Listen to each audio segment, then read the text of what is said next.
Nervous system, तंत्रिका तंत्र जो वेरी वेरी मोस्ट इम्पॉर्टेंट है, तो जो पेपरों में प्रश्न पूछे जाते हैं रेलवे और एनटीपीसी के लिए, तो इसमें प्रीवियस ईयर क्वेश्चन भी कराए जाएंगे। तो तंत्रिका तंत्र क्या होता है? तो तंत्रिका कोशिकाओं से बना एक जाल होता है जो सोचने, समझने, याद रखने और मैसेज को शरीर के अन्य अंगों तक पहुंचाने का काम करता है। तो नर्वस सिस्टम मतलब बना होता है, काहे का बना होता है? तो आपको बात करेंगे यहाँ पास तंत्रिका तंत्र और मस्तिष्क और मेरुरज्जु। तो उसमें सबसे पहले हम बात करेंगे जो तंत्रिका तंत्र क्या होता है। तंत्रिका कोशिका मानव शरीर की सबसे बड़ी कोशिका होती है। जो तंत्रिका कोशिका जो होती है मानव शरीर की क्या होती है? सबसे बड़ी कोशिका होती है। और यहाँ पर आगे बात करेंगे ब्रेन, मस्तिष्क। मस्तिष्क के कितने पार्ट होते हैं, भाग होते हैं? जो पार्ट होते हैं 3 होते हैं। पहला होता है अग्र मस्तिष्क, फिर मध्य मस्तिष्क, फिर पश्चिम मस्तिष्क। तो अग्र मस्तिष्क के अंतर्गत कितने आते हैं पार्ट? तो 3 पार्ट आते हैं। सेरिब्रम हो गया, नंबर दूसरा जो हो गया थैलेमस, नंबर 3 हो गया हाइपोथैलेमस। इसी तरीके से जो मध्य मस्तिष्क के जो भाग होते हैं कार्पोरा होता है, और दूसरा जो होता है सेरिब्रम या कह लीजिए पेंटिकल होता है। इसी तरीके से जो पश्चिम मस्तिष्क का जो भाग होता है सेरिबेलम होता है, और नंबर 2 जो होता है मेडुला होता है, ये आंवले गांठा होता है। तो यहाँ पर नंबर 1 जो है अग्र मस्तिष्क के, सबसे पहले बात हम करेंगे सेरिब्रम की। तो सेरिबेलम क्या होता है? यह मस्तिष्क का सबसे बड़ा भाग होता है। बुद्धि और चतुराई का केंद्र सेरिब्रम होता है। ये बुद्धि और चतुराई का क्या होता है? केंद्र होता है, जिसे सेरिब्रम कहते हैं। किसी बात को सोचने या समझने की शक्ति, याद रखने की शक्ति और बोलना, सूंघना, प्रेम, भय जैसी एक्टिविटी का नियंत्रण सेरिब्रम द्वारा होता है। किसी चीज़ को याद रखना, किसी चीज़ को सोचना और प्रेम, भय जैसी सूंघना किसी चीज़ को किसके द्वारा होता है? तो सेरिब्रम के द्वारा ही होता है।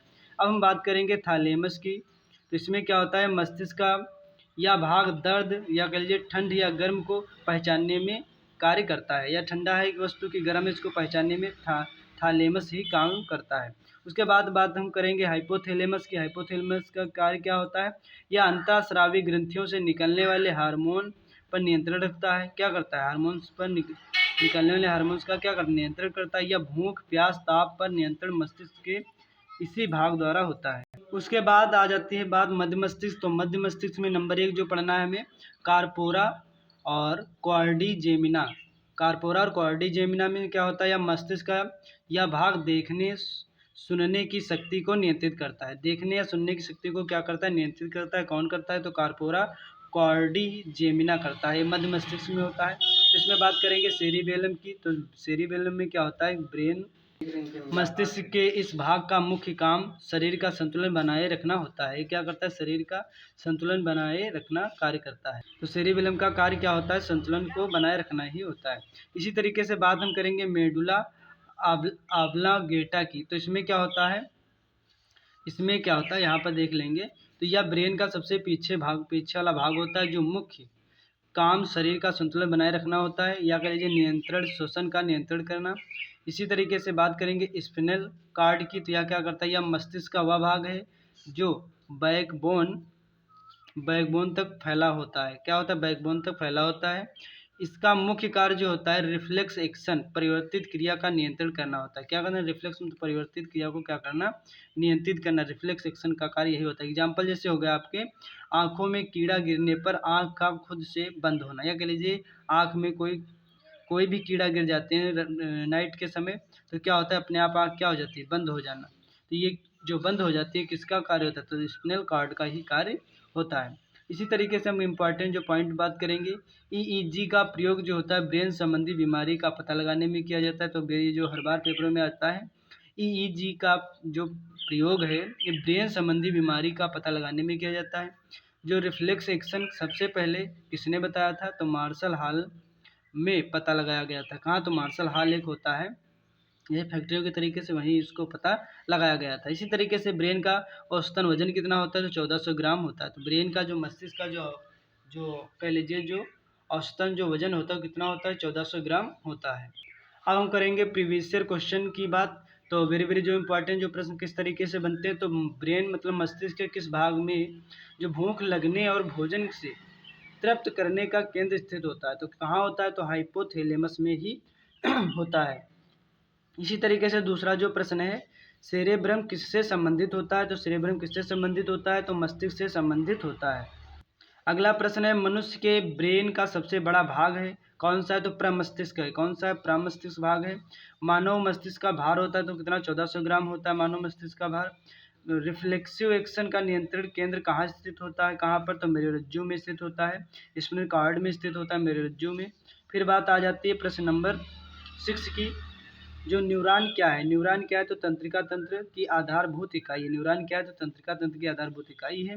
श्वसन का नियंत्रण ब्रेन के किस भाग में किया जाता है? तो मेडुला ऑब्लांगेटा में किया जाता है। जन्म के बाद मानव के किस ऊतक में कोई विभाजन नहीं होता है? तो तंत्रिका में कोई भी विभाजन नहीं होता है। अगला जो प्रश्न है, मानव शरीर में सबसे लंबी कोशिका कौन सी है? जो मानव शरीर की सबसे लंबी कोशिका कौन सी है, सेल कौन सी है? तो आपकी हो जाएगी तंत्रिका कोशिका। इसी तरह अगला जो प्रश्न है, बुद्धि का केंद्र स्थित होता है कहाँ होता है? तो प्रमस्तिष्क में ही बुद्धि का जो सेरिब्रम में ही क्या होता है? प्रमस्तिष्क में बुद्धि का केंद्र स्थित होता है। तो वेरी वेरी मोस्ट इम्पोर्टेंट आपको याद रखना है कि जो मस्तिष्क के जो कितने जो माइंड होता है, इसके कितने पार्ट होते हैं ब्रेन के? तो 3 पार्ट होते हैं, अग्र मस्तिष्क, फिर मध्य मस्तिष्क, फिर पश्च मस्तिष्क होता है। अग्र मस्तिष्क सबसे बड़ा मस्तिष्क भाग होता है, अभी आपको दिखाएंगे जो आपको डायग्राम के माध्यम से। जो अग्र मस्तिष्क के भी 3 पार्ट होते हैं, सेरिब्रम, थाइलेमस और हाइपोथाइलेमस। सेरिब्रम का कार्य क्या होता है? सोचने समझने इनकी सबकी जिज्ञासाओं का कार्य करता है।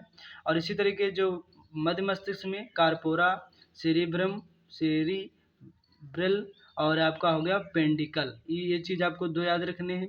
मध्य मस्तिष्क में कौन कौन से पार्ट होते हैं? पश्चिम मस्तिष्क में कौन होता है? सेरिबेलम होता है, मेडुला होता है, आंवला गेटा होता है। आंवला गाटा कहीं कहीं लिखा होता है, कहीं कहीं आंवला गेटा लिखा होता है। जो अग्र मस्तिष्क में जो सेरिब्रम होता है और थाइलेमस होता है और हाइपोथैलेमस होता है। तो डायग्राम के माध्यम से दिखा रहे हैं आपको। तो इसमें देखेंगे जो मस्तिष्क में जो प्रमस्तिष्क जो होता है, सेरिब्रम जो होता है, वो सबसे बड़ा भाग ही प्रमस्तिष्क का होता है। उसके बाद जो थैलेमस होता है, यहाँ पर देखेंगे छोटा होता है। और इसी तरह थैलेमस के बाद जो हाइपोथैलेमस होता है, सबसे छोटा ही भाग होता है। तो आपको डायग्राम के माध्यम से समझ गए होंगे। तो फिर मिलता हूँ नेक्स्ट वीडियो में, तब तक के लिए धन्यवाद।